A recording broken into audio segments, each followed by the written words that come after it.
사랑과 마음 상담센터에서 보내드리는 새벽 프로그램 이른 아침 햇살받기입니다. 이 시간 말씀을 통해 자신의 존재를 인식하고 성찰하며 하나님의 은혜를 누리는 시간 되시길 바랍니다.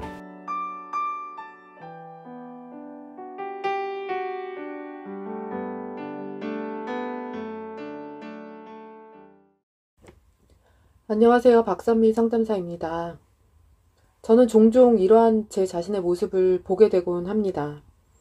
내가 올바른 말을 하면 상대방의 감정이 상하거나 관계가 틀어질까봐 하는 마음에 내가 할 말을 했었어야 했는데 내 양심에 걸려서 내가 하고 싶은 말을 하지 못하고 참고 넘겨버리고 있는 제 자신의 모습을 보게 되는 것 같습니다. 이러한 내 모습을 보면서 아직도 내 양심에 걸려 내가 넘어지고 있구나. 양심에서 벗어나지 못하게 하는 기준이 나를 사로잡고 있구나 하며 내 마음에 내장되어 있는 양심의 법정에서 벌어지는 마음속의 논쟁을 믿음으로 다스리고 싸워 이겨야겠다는 다짐을 하게 되었습니다. 오늘도 말씀을 통해 이러한 믿음의 다짐을 하시는 여러분이 되시기를 소망합니다. 본문 말씀은 창세기 1장 27절에서 28절 말씀입니다. 하나님이 자기 형상, 곧 하나님의 형상대로 사람을 창조하시되 남자와 여자를 창조하시고 하나님이 그들에게 복을 주시며 하나님이 그들에게 이르시되 생육하고 번성하여 땅에 충만하라. 땅을 정복하라. 바다의 물고기와 하늘의 새와 땅에 움직이는 모든 생물을 다스리라 하시니라. 하나님은 사람을 자기 형상, 곧 하나님의 형상대로 창조하시고 복을 주시며 그들에게 생육하고 번성하여 땅에 충만하라고 하셨습니다. 땅을 정복하라. 바다의 물고기와 하늘의 새와 땅에 움직이는 모든 생물을 다스리라고 하셨습니다. 사람보다 먼저 지음받은 피조물을 다스리라고 하셨습니다. 하나님은 하나님의 형상으로 창조된 인간에게 먼저 지음받은 생물적 존재를 다스리라는 당부를 왜 하셨을까요? 먼저 지음받은 생물적 존재는 우리 마음속에 거주하고 있는 각종 죄를 말합니다. 마음속의 탐심과 정욕을 말합니다. 하나님은 인간에게 너희 마음속에 있는 각종 죄, 시기, 질투, 경쟁심, 자존심 부림, 자기 비하, 열등감 등 나열할 수 없는 죄들을 다스리고 정복하라고 하셨습니다. 창세기 2장의 내용에서도 하나님은 인간에게 당부의 말씀을 하십니다. 여호와 하나님이 그 사람에게 명하여 이르시되 동산 각종 나무의 열매는 내가 의미로 먹되 선악을 알게 하는 나무의 열매는 먹지 말라. 내가 먹는 날에는 반드시 죽으리라 하시니라. 선악을 알게 하는 나무 열매는 먹지 말라. 먹는 날에는 반드시 죽으리라. 하나님은 왜 선악을 알게 하는 열매를 먹으면 죽는다고 말씀을 하셨을까요? 육신의 죽음을 말하는 것일까요? 아니면 영적인 죽음을 말하는 것일까요? 이어서 창세기 3장의 내용을 살펴보겠습니다. 그런데 뱀은 여호와 하나님이 지으신 들짐승 중에 가장 강교하니라. 뱀이 여자에게 물어 이르되 하나님이 참으로 너희에게 동산 모든 나무의 열매를 먹지 말라 하시더냐? 여자가 뱀에게 말하되 동산 나무의 열매를 우리가 먹을 수 있느냐? 동산 중앙에 있는 나무의 열매는 하나님의 말씀에 너희는 먹지도 말고 만지지도 말라. 너희가 죽을까 하노라 하셨느니라. 뱀이 여자에게 이르되 너희가 결코 죽지 아니하리라. 너희가 그것을 먹는 날에는 너희 눈이 밝아져 하나님과 같이 되어 선악을 알 줄 하나님이 아심이니라. 여자가 그 나무를 본즉 먹음직도 하고 보암직도 하고 지혜롭게 할 만큼 탐스럽기도 한 나무인지라. 여자가 그 열매를 따먹고 자기와 함께 있는 남편에게도 주매 그도 먹은지라. 이에 그들의 눈이 밝아져 자기들이 벗은 줄을 알고 무화과 나무 잎을 엮어 치마로 삼았더라. 그들이 그날 바람이 불 때 동산에 거니시는 하나님의 소리를 듣고 아담과 그의 아내가 여호와 하나님의 낯을 피하여 동산 나무 사이에 숨은지라. 인간은 이와 같이 하나님의 명령을 어기고 선악과를 따먹음으로 인해 마음속의 죄를 다스릴 수 없는 상태로 전락해버리게 되었습니다. 선과 악을 판단하는 열매로 인해 눈이 밝아지게 되어지므로 행위의 눈이 밝아져 믿음의 의를 따를 수 없는 존재로 전락해버리게 된 것입니다. 그로 인해 7절과 8절의 말씀처럼 자기들이 벗은 줄 알고 자신을 수치스럽게 여기며 자신을 가리기에 바쁜 존재가 되어져 버렸습니다. 그리고 하나님의 소리만 들려도 피해버리고 숨어버리는 자들이 되어버렸습니다. 아담과 하와가 하나님께 보여주었던 모습이 우리의 신앙의 모습이 아닐까 하는 생각을 하게 됩니다. 하나님이 음성을 들려주어도 하나님의 낯을 피하여 도망하는 자의 모습이 우리의 모습일 것입니다. 하나님은 나를 수치스럽다 여기지 않는데 선악과를 먹음으로 인해 내 마음이 율법에 미혹되므로 인간은 나를 수치스럽게 여기는 율법의 저주로부터 벗어나지 못하게 되었습니다. 인간의 본질은 내가 하나님처럼 되어 살아가는 것입니다. 그래서 뱀이 하와에게 하와야 선악과를 먹으면 너희 눈이 밝아질 거다. 그래서 너가 하나님처럼 될 수 있어. 이러한 꼬임에 바로 넘어가 버렸습니다. 어쩌면 아담과 하와의 마음에 이런 마음이 있었을지도 모릅니다. 난 하나님이 창조하신 피조물로서 살아가는 건 싫어.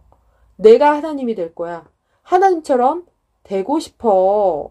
라는 마음이 있지 않았을까요? 로마서 5장 12절에서 13절 말씀입니다. 그러므로 한 사람으로 말미암아 죄가 세상에 들어오고 죄로 말미암아 사망이 들어왔나니 이와 같이 모든 사람이 죄를 지었으므로 사망이 모든 사람에게 이르렀느니라. 죄가 율법 있기 전에도 세상에 있었으나 율법이 없었을 때는 죄를 죄로 여기지 아니하였느니라. 한 사람으로 말미암아 죄가 세상에 들어오고 사망이 들어오고 인간은 율법의 노예에서 벗어나지 못하게 되었습니다. 죽어있던 율법이 살아남으로 인해 하나님의 형상을 잃어버리게 된 것입니다. 인간의 이러한 상태를 신학적으로는 전적 타락이라고 표현을 할 수 있을 것입니다. 전적 타락의 상태는 인간의 본질적 무능력의 상태를 말합니다. 선과 악을 선택할 능력을 상실했고 스스로 해결을 할 수 없는 상태를 말합니다. 스스로 믿음을 가질 수 없고 사탄에게서 벗어날 수 없는 상태에 놓인 것을 말합니다. 그래서 이러한 상태에 놓인 인간은 하나님의 도우심 없이는 구원을 받을 수가 없습니다. 로마서 3장의 내용에서는 인간의 이러한 상태를 죄 아래 팔려 있다고 표현하고 있습니다. 그러면 어떠하냐? 우리는 나으냐? 결코 아니라. 유대인이나 헬라인이나 다 죄 아래에 있다고 우리가 이미 선언하였느니라. 기록된 바 의인은 없나니 하나도 없으며 깨닫는 자도 없고 하나님을 찾는 자도 없고 다 치우쳐 함께 무익하게 되고 선을 행하는 자는 없나니 하나도 없도다. 그들의 목구멍은 열린 무덤이요 그 혀로는 속임을 일삼으며 그 입술에는 독사의 독이 있고 그 입에는 저주와 악독이 가득하고 그 발은 피 흘리는데 빠른지라. 파멸과 고생이 그 길에 있어 평강의 길을 알지 못하였고 그들의 눈앞에 하나님을 두려워함이 없느니라 함과 같으니라. 하나님이 보시기에 의인이 하나도 없다. 어찌하여 너희들은 나를 찾지 아니하느냐? 어찌하여 너희들은 나를 두려워함이 없느냐? 성도 여러분, 정말로 하나님을 두려워하고 계십니까? 아담과 하와처럼 하나님의 낯을 피하여 숨고 있지는 않으십니까? 하나님의 음성이 들리기만 해도 길을 막아버리고 내 수치를 가리기 위해 아직도 행위적 신앙을 하고 계시지는 않으십니까? 하나님은 잃어버린 하나님의 형상을 회복하기 위해 나에게 말씀하고 계십니다. 누가 너를 수치스럽다고 했느냐? 누가 너를 벌거벗었다고 했느냐? 네가 원래 그런 존재인데 더 이상 너를 가리려고 하지 말아라. 가리려고 하는 자기 의를 씻으러 나와 함께 가자라고 말씀하십니다. 설교를 마무리하려고 합니다. 하나님은 오늘 본문의 말씀처럼 인간에게 먼저 지음받은 생물적 존재를 다스리라고 말씀하셨습니다. 너희 마음속에 있는 정욕과 탐심을 죽이고 죄를 다스리라고 말씀하셨습니다. 죄를 다스릴 수 있는 자는 십자가의 대속의 은총을 믿는 믿음이 있는 자만이 가능합니다. 악한 양심에서 벗어나 선한 양심의 강구를 할 수 있는 자만이 가능합니다. 율법의 미혹을 분별하여 미혹을 붙잡는 것이 아니라 믿음의 의를 붙잡고 하나님께 나아가는 자만이 죄를 다스릴 수 있습니다. 마음속의 기준으로 인해 죄책감에 시달릴 때 내 마음속의 죄를 다스릴 수 없습니다. 악한 양심으로 인해 선한 척하며 내 속마음을 숨기고 자기 의를 내세울 때 내 마음속의 죄를 다스릴 수 없습니다. 믿음으로 양심의 법정의 싸움을 이겨내고 나를 온전히 인정하고 하나님 앞에 겸손한 자가 되어야만 마음속의 죄를 다스릴 수 있습니다. 현재의 내 삶 속에서도 나의 신앙을 분별해 보시기 바랍니다. 나는 죄를 다스릴 수 있는 자인가? 아니면 죄에 팔려 아직도 노예 생활에서 벗어나지 못했는가? 또한 나에게 베어진 육의 선함으로 인해 양심의 악에서 벗어나지 못하고 있는 것은 무엇인지 내 마음을 돌아보셨으면 좋겠습니다. 그래서 믿음의 선한 싸움으로 생명나무의 열매를 먹었던 에덴 동산의 상태를 회복하시는 여러분이 되시기를 소망합니다.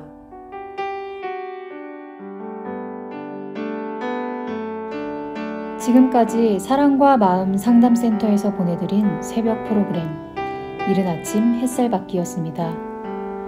오늘도 마음을 치료하시는 하나님의 사랑을 느끼며 믿음 안에서 마음의 쉼을 누리는 하루를 보내시길 바랍니다.